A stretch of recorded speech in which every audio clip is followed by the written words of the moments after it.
Ladies and gentlemen, Mario Galdos, your bald guy with the bow tie from the Triton Group at Legacy Mutual Mortgage, bringing you your tip of the week, starting with our positive thought. Today is a good day to make someone's day. So go make someone's day. Boom, there you go.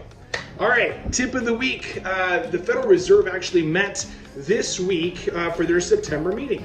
And so no big news was expected to come from this meeting, which again, nothing really major came out of it. However, they held a press conference afterward, basically with Fed President Jerome Powell, who said they do anticipate to start tapering the purchase of mortgage-backed securities in the November meeting to start in December.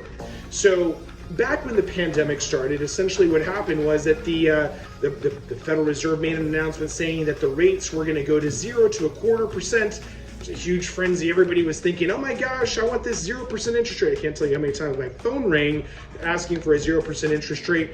Let's remember that the Federal Reserve lets banks and financial institutions borrow money at their Fed funds rate. So when that's at 0%, that is the rate that mortgage lenders borrow money, and therefore that's what makes rates essentially go lower, because as mortgage lenders we then set the price to be able to pass that along to consumers. All right, so they have been putting money into mortgage-backed securities to prop to keep interest rates low, essentially, especially through the pandemic, to make sure that the movement of money and real estate keeps flowing forward.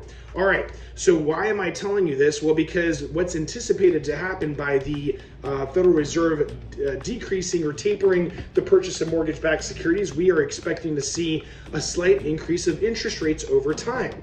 They're expecting to taper these the funds that are being put into the Federal Reserve, which is something to the tune of like $80 billion a month, down to nothing by June of 2022.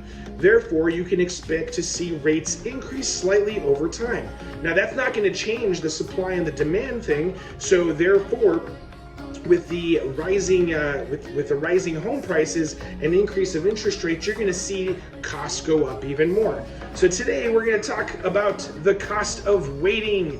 What is the cost of waiting? Well, essentially, what's going to happen when interest rates increase over time? Well, let's say, for example, you were interested in buying a $300,000 house. By increasing the interest rate by 1%, that payment will go up $178.21. A $400,000 house with a 1% interest rate increase will go up $237.63. A $500,000 house will have an increase of payment of about $284 a month. Now, I'm not saying that interest rates are going to increase an entire interest rate percentage or 1% from what it currently is, but I'm illustrating the point to tell you that this is a great time to just jump on it. Again, we already anticipate that the Fed will start tapering the purchase of mortgage-backed securities, which will increase the interest rates here over time. So again, the best time to purchase is right now. And if you're in the real estate industry, I want to give you another little tip of the week, which is to subscribe to MBA.org. So this is the Mortgage Bankers Association, which basically provides all the information for updates and some of the different tips of the week that we issue here with the Triton Group at Legacy Mutual Mortgage. So again, it's going to actually show you things like housing starts and purchases, existing home purchases, new home purchases, month over month and year over year, which are great statistics to be able to share with consumers. If you're out there in the real estate market selling real estate. If you have any additional questions, give us a call, 210-476-5523. You can visit us online at TritonGroupHomeLoans.com or send us an email to TritonGroup@LegacyMutual.com. Have a great weekend.